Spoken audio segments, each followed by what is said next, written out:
Hey, does politics piss you off? Yeah, me too.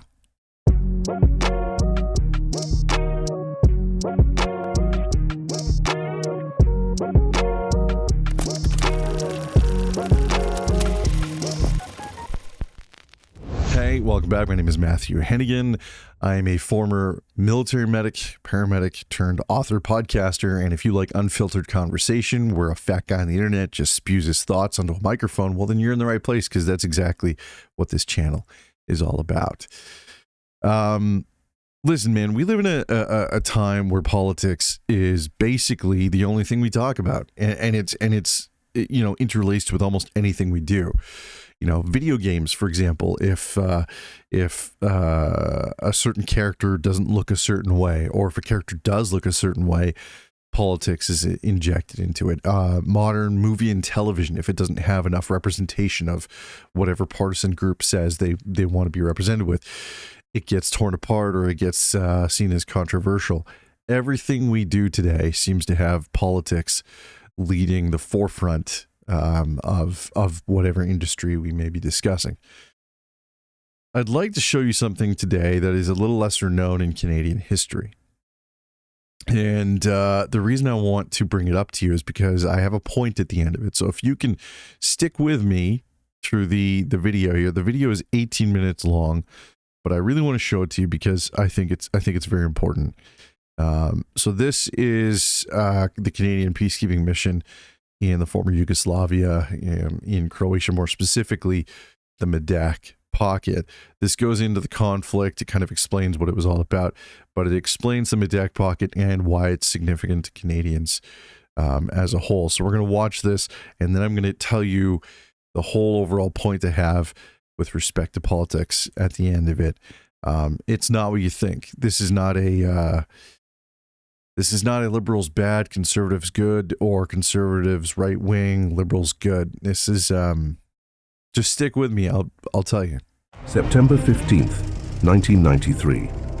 875 Canadian soldiers were ordered. 875 to try and stop a war. Stand between two armies, enforce a ceasefire. But when the Canadians reached the Croatian lines, the ceasefire did not exist. Villages were still burning, explosions were still echoing across the hills, and the soldiers blocking their path had no intention of letting the United Nations pass. At that moment, Lieutenant Colonel James Calvin faced a decision few peacekeeping commanders had ever made: withdraw and watch the destruction continue, or fight. What happened next became the largest combat engagement for Canadian soldiers since the Korean War, and for nearly a decade, almost no one in Canada was allowed to talk about it.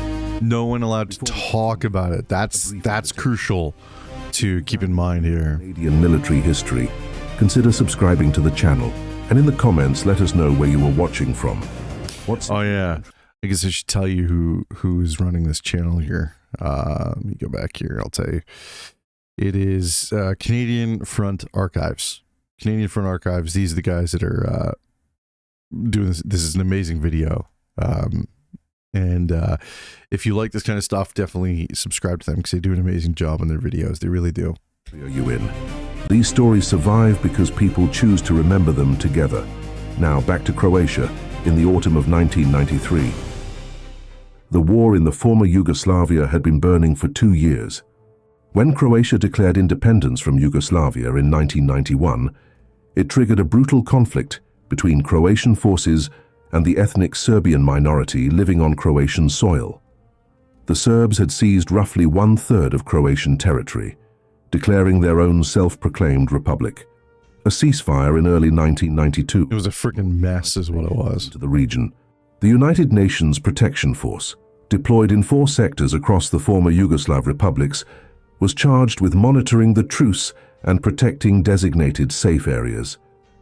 The mandate was built on an optimistic assumption that all parties to the conflict would consent to peace. That assumption would prove catastrophic. Yeah, it really would. Assuming, again, like the hubris of politicians. Ground in the Lika region of south-central Croatia, immediately south of the Croatian city of Gospić.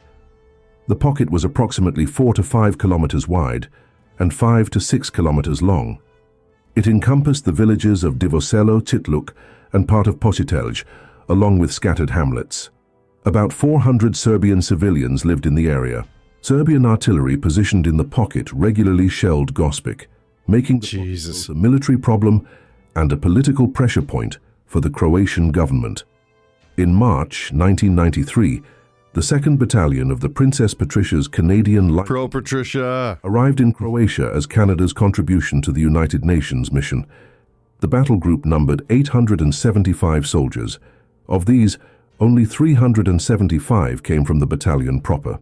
The remaining 500 were augmentees. 385 were primary reserve soldiers called up from militia units across Canada. Which is pretty common. Canadian military uses reserve units all the time. Even in Afghanistan, a lot of them are reserve units. Of the rifle company's strength. Their commanding officer was Lieutenant Colonel James Calvin. He had spent his adult life in the Canadian Army, serving in Cyprus, Germany, and multiple other postings. Those who served under him described a commander who made decisions quickly, executed them completely, and did not bluff. If he said something would happen, it happened. The Canadians arrived equipped for serious work. Their vehicles included M113 armored personnel carriers, fitted with TOW anti-tank guided missiles. Their weapons included M2 heavy machine guns in .50 caliber, Carl Gustav 84mm anti-armor weapons, and 81mm mortars. French General Jean Cot, the commander of the United Carl Gustav, man, that sucks the snot right out of your nose when you fire it. Canadians to the volatile sector south, because he considered them among the best trained troops in the entire mission. His confidence would be tested sooner than anyone anticipated. Croatian military planners had been studying the Medak Pocket for months. On September 9, 1993, they launched their offensive. Approximately 2,500 troops from the Croatian Army's Gospic operational zone swept into the pocket from multiple directions. The 9th Guards Motorized Brigade, commanded by Colonel Mirko Norak, attacked from the north. Special police commandos of the Croatian Ministry of the Interior descended from Velebit Mountain to the south. Overall command of the Gospic operational zone was held by Brigadier Rahim Ademi, acting in the role of zone commander. The two attacking forces linked up by early afternoon, surrounding whatever Serbian defenders and civilians remained. For 6 days, Croatian forces moved through the pocket. Serbian defensive positions were overrun. The shelling of the Croatian city of Gospic from within the pocket had provided a legitimate military rationale for the offensive, but what unfolded behind the advancing front lines went far beyond any military objective. Buildings were systematically set on fire. Livestock was shot and left to rot. Wells were poisoned. So I should say a lot of my chain of command when I was serving the military had experiences in Bosnia, Herzegovina, and Croatia, and specifically some of my closest chain of command actually were in the Medak Pocket and had endured what we're about to listen to.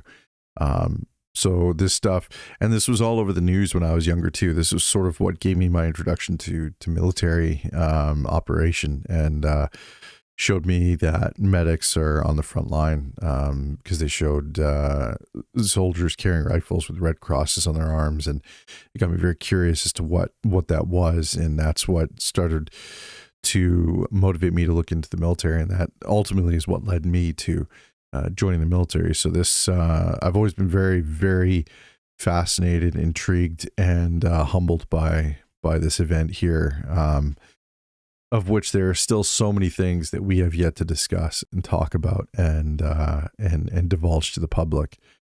This is just a very small fraction, but it is a very huge portion of Canadian military contribution, something that we weren't really allowed to discuss until the early 2000s, keeping in mind the mission took place in 1993. Or packed with debris. The destruction was methodical, thorough, and deliberate. Its purpose was not conquest, it was erasure. The United Nations responded through diplomatic channels, negotiations were held, statements were issued. On September 13, international pressure produced the Medak Pocket Agreement. Croatian forces would withdraw to their positions before the September 9th offensive. United Nations forces would enter the pocket and establish a demilitarized buffer zone between the Serbian and Croatian sides. The formal ceasefire was scheduled to take effect at noon on September 15. The Canadians were given the most dangerous assignment: advance into territory the Croatian army had just conquered, position themselves between the two sides, and physically enforce the withdrawal. Accompanying them, Canada always gets a bad rap for having a small military, and a lot of times the U.S. are like, what military? Imagine for a second that you are a commanding officer of a strength force of 875. Okay. In military terms, 875 is really nothing. It's not really indicative of anything other than just sort of a show of force or a symbolic contribution when it comes down to actual military engagement, strength of force. So that's what we had at the time, though, was 875 PPCLI, which are a different breed altogether, and as you'll come to find out. But imagine being told, this is what you're deploying with. This is the situation that you're facing with these two large armies converging. We're going to place you in the middle of it. Oh, by the way, we're also going to give you the most dangerous assignment in the Medak Pocket. Go ahead and just do your job now. Right? This is what politicians and military brass have tasked the Canadians with doing. The most dangerous assignment in that time period. Were two mechanized infantry companies from the French army. Calvin understood exactly what the Croatians were still doing inside the pocket. Canadian observation posts had been reporting smoke and explosions from the villages since the battle began. On the morning of September 15, as his companies moved toward the Croatian lines, the smoke was still rising. The sounds of small arms fire and large explosions continued from within Croatian-held ground. The ceasefire existed on paper. On the ground, the destruction was ongoing. The advance initially proceeded. At early Croatian checkpoints, soldiers waved the Canadians forward. Then the resistance stiffened. That afternoon, on the main road leading into the pocket, Croatian forces opened fire on Canadian positions. The rounds were initially intended as warning shots, automatic fire directed over the heads of Canadian soldiers. It was the standard intimidation tactic that had worked against other United Nations contingents. The Canadians returned fire. What followed was more than 15 hours of sustained combat. Croatian forces used machine guns, mortars, rifle grenades, and in some engagements, 20mm cannon fire. The Canadians responded with equal firepower. Tau missile carriers moved into overwatch positions. Carl Gustav teams identified and engaged fortified positions. Mortar crews... Yeah, this is crazy. ...across the hillsides. Individual firefights lasted as long as 90 minutes. Canadian soldiers built fighting positions and held them through the night. 4 Canadians were wounded in the fighting. None were killed in battle. Captain Jim DeCosta, a Canadian officer, was killed during the operation, not in combat, but in a vehicle accident in the operational area. His loss was real. Croatian authorities would later report that 27 of their soldiers were killed or wounded in the action against the Canadian and French forces. At dawn on September 16, the battle had shifted. Croatian forces had taken casualties. They were no longer advancing, but they were not withdrawing either, and the destruction inside the pocket had not stopped. From forward positions, the Canadians could see and hear ongoing explosions in the villages.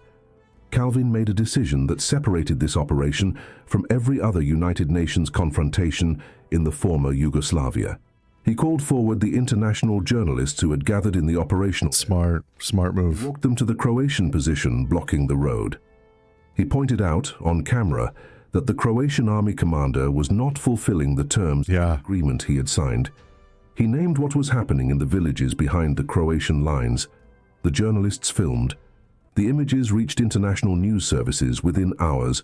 The diplomatic and political pressure that followed was immediate. Croatian commanders found themselves unable to justify continued stalling. At 1:30 in the afternoon of September 16, the Canadians were permitted to cross onto the Croatian side.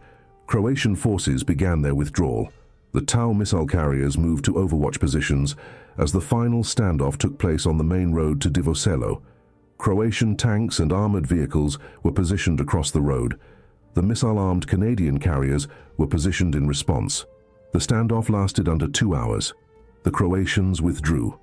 By the evening of September 17, 1993, all Croatian forces had pulled back to their September 9th positions. The buffer zone was established. The operation that Calvin had been assigned to execute was complete. His soldiers had done what they were sent to do. What they found inside the pocket as they moved forward would remain with them for the rest of their lives. United Nations teams moved through the villages of Divoselo, Tsitluk, Pocitelj, and the surrounding hamlets. They found no intact structures. 164 homes and approximately 148 barns and outbuildings had been burned down or blown up. Wells had been systematically poisoned or filled with debris. Farm animals had been shot where they stood. Personal belongings lay scattered in the ash. Photographs, furniture, religious objects, children's clothing. They found bodies. Between 16 and 18 were recovered by United Nations teams in the immediate days following the advance. Croatian authorities subsequently turned over additional remains they claimed to have recovered in the area. International investigators working for the Criminal Tribunal for the former Yugoslavia would later confirm that at least 100 Serbs had been unlawfully killed during the operation. That's insane. The indictment identified 29 executed civilians by name and 5 captured or wounded soldiers among the dead. More, investigators concluded, had been killed, but evidence had been removed or destroyed in the days before the Canadians arrived. The soldiers of the 2nd Battalion returned to Canada in the autumn of 1993. There were no ceremonies, no public recognition, no acknowledgement in Parliament. The Government of Canada had determined that the Battle of Medak Pocket would not be discussed. The political calculation was not complicated. Canada sought to maintain working relations with the Croatian government, which Western nations were broadly supporting as a legitimate democracy. Acknowledging that Croatian forces had committed large-scale ethnic cleansing would embarrass diplomatic partners. Acknowledging that Canadian soldiers had fought a sustained battle to stop them did not fit the national image Canada had built around the concept of peaceful, neutral peacekeeping. The silence was not accidental, it was policy. The veterans came home to a country that did not know they had been at war. When some tried to describe what had happened, they found disbelief. Many stopped trying. The consequences were predictable: nightmares, persistent anxiety, inability to sleep, difficulty reconnecting with families who had no frame of reference for what their sons and fathers and husbands had witnessed, because no one had told them. Post-traumatic stress affected dozens of veterans from the Medak Pocket operation. The military medical system of the time was poorly equipped to help them, and the government's denial that a serious battle had occurred made institutional support even slower to arrive. The documentation that the Canadians produced during their sweep of the villages became one of the most consequential outcomes of the entire operation. Calvin had anticipated finding evidence of ethnic cleansing and had formed a dedicated team before the advance: a medical officer, civilian police representatives, and soldiers assigned specifically to search, record, and assist with the recovery of bodies. The systematic evidence they gathered, photographs, written records, witness accounts from the survivors found alive in the pocket, became foundational material for the International Criminal Tribunal for the former Yugoslavia. That tribunal's investigators would later build on the Canadian documentation in building cases against Croatian military leaders. In 2002, journalists and veterans finally broke through the institutional silence. The reporting that followed forced the government to act. Governor General Adrienne Clarkson formally presented the Commander-in-Chief Unit Commendation to the 2nd Battalion of the Princess Patricia's Canadian Light Infantry. At the ceremony, she acknowledged directly that the country had failed these soldiers. Their actions had been nothing less than heroic. I know how important it is to get a good night's sleep. Living with PTSD, I also know how hard it is to get a good night's rest, which is exactly why I have written, narrated, and recorded my very own sleep story that you can go and get off of my website, authormhennigan.com, and download it absolutely free. All I ask is that you take a listen to it, and if you like it, leave me a review or send me a message directly. But the most important thing that I ask is that you get a good night's sleep. Rain's story, the sleep aid, is available right now, authormhennigan.com. Go ahead and check it out. Now on to this episode of Unwritten Chapters, the podcast.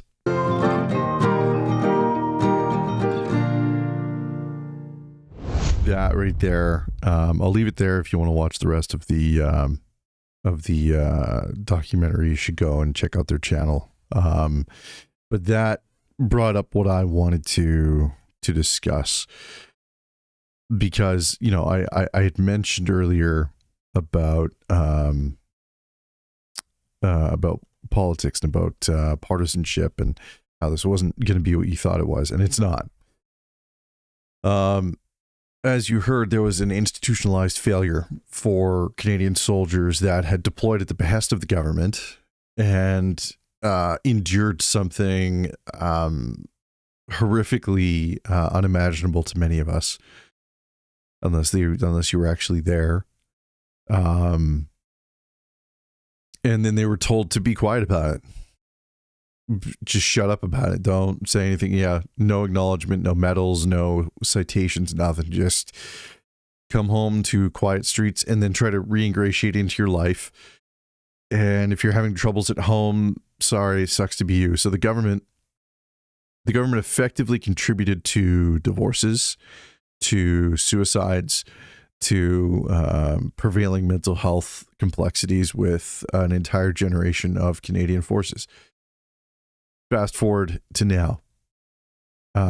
We have a government that is promising to bolster the Canadian forces. They want approximately 32,000 forces. They want to increase our presence in the Arctic North. And they're doing all of this while eroding the systems designed to look after those forces, i.e. they're taking away from Veterans Affairs. They're adding more bureaucratic tape. They're adding more strict policy on approvals and delaying applications because they need the money to bolster the forces. And so instead of taking money from their own pockets, which this year, by the way, they're giving themselves a $10,000 a year raise. Each MP is getting $10,000 in a raise. Can somebody in the comments let me know when the last time was that any of you or somebody you know received a $10,000 annual raise for their duties, for their job? Listen, the reason I want to talk about this is because in our current system, specifically within Canada, but also the US, but and probably around the world, but specifically within Canada, veterans and soldiers get talked about during election cycles. We get brought into the limelight. We are foisted on pedestals, and the partisan sides talk about us in respecting ways for whatever suits them. The bottom line is, when we bicker online and we argue for a particular party, right? Let's say conservatives versus liberals, because that's essentially what it's been over the last little while. The last 10 years has been liberal, all liberal. But here's what I wanted to show you. If we go here. So this is a list of our prime ministers. Currently, we have Mark Carney. We had Justin Trudeau. We had Stephen Harper from 2006 to 2015. Okay, so back in 1993, it was Kim Campbell, Brian Mulroney, and Jean Chrétien, sort of a three-way split there. So Brian Mulroney was succeeded by Kim Campbell, who had a short run, very, very short, and then Jean Chrétien. So between these two, Kim Campbell and Jean Chrétien, arguably Mulroney, but mostly these two, Kim Campbell and Jean Chrétien. So Kim Campbell was, I believe, progressive conservative, and Jean Chrétien famously liberal. Look, these people failed an entire generation of Canadian soldiers. They told them not to talk about their experiences because it didn't match their political agenda. Because they were party first. They were party first, and they have always been party first, and that is our system. That's the way our system is set up. So when I look online, and I've fallen for it too, I've argued in favor of conservative government and everything, but if you're a liberal voter, you need to look at this stuff and kind of question, what the hell, are you trying to bolster Canadian forces for? Obviously it's for the current emerging geopolitical climate, but then you're taking away the systems and the resources to care for them. But the argument that gets put online is, and you'll see this if you trying to have this conversation online with somebody, I guarantee you that within the first 10 comments you receive, you'll likely hear somebody go, yeah, well, conservative closed a bunch of VA hospitals and VA offices and blah. That's the biggest thing they come back. And it's absolutely true, by the way. Conservatives did do that. They did close a bunch of offices and affected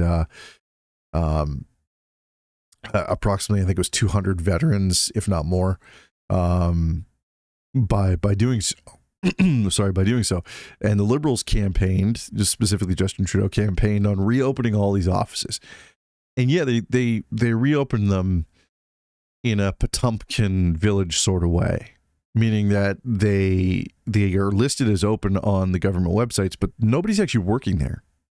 These offices aren't functional. You can't actually physically go to the office. There is no VA office in Kelowna, but if you go to the website, the VA office in Kelowna will read as open.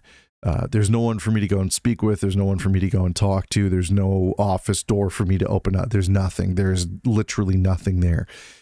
So it is false. It is done on paper and paper alone.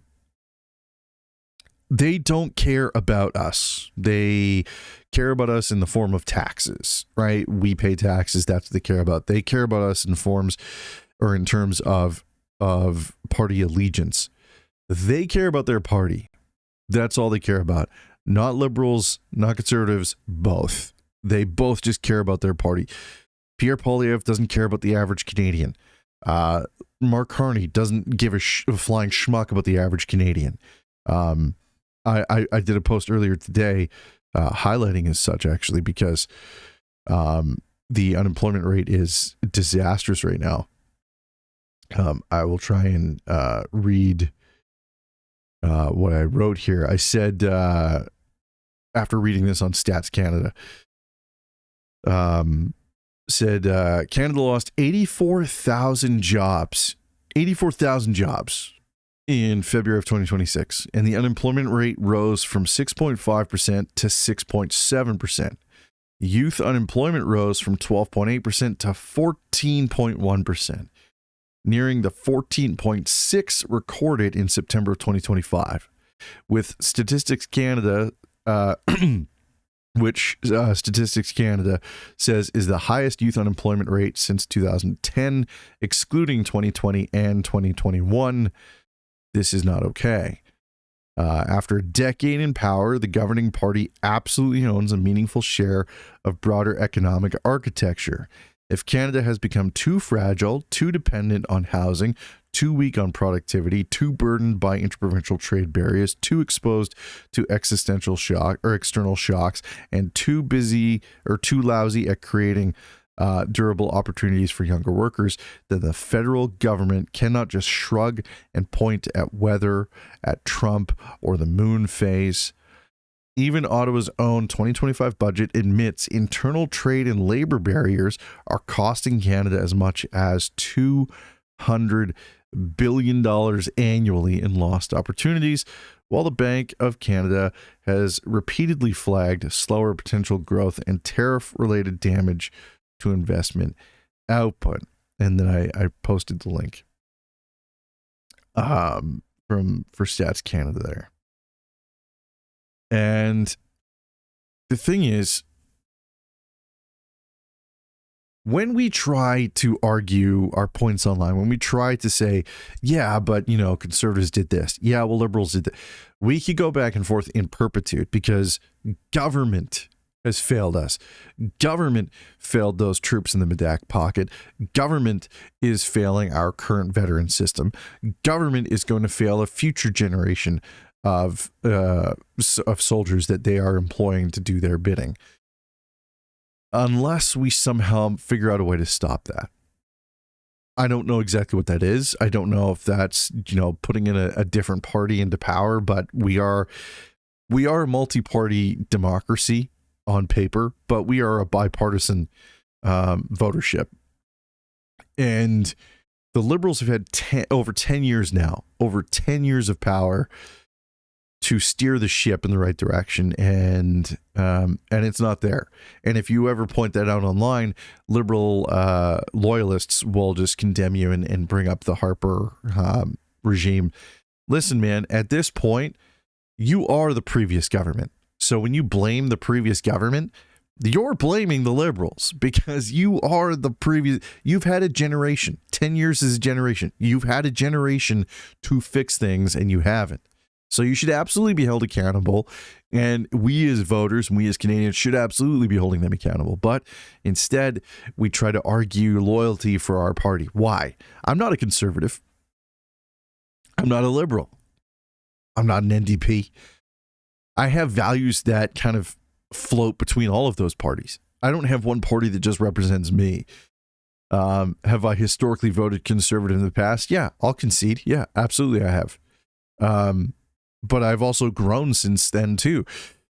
We all grow, but we're in an age right now, and a very unique age, where party allegiance and political leaning sort of identifies you as a good person or a bad person, depending on which landscape you stand on. And that's ridiculous. That's ridiculous. Politics is such a small part of what makes up a human being. It is very important. Politics is obviously very important because it has real world implications, like we've seen with this current documentary that I wanted to show you. I wanted to bring this up because this is a decades long issue. This is not just a modern phenomenon. Government has been failing us purposefully, meaningfully, wittingly for generations, and it's not okay. And we as Canadians should say something about it. I'm a small YouTuber. I have a small channel. I have a very humble following, and I love you guys for it. I'm just throwing this out there so that I can hopefully give some perspective on the next time you find yourself in a heated debate online. That's what they want us to do, because that's what creates party loyalty, and party loyalty creates votes.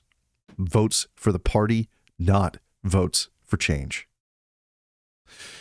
That's all I have to say about the matter. Be well, be safe. I'll talk to you guys on the next one. I love you. Be well.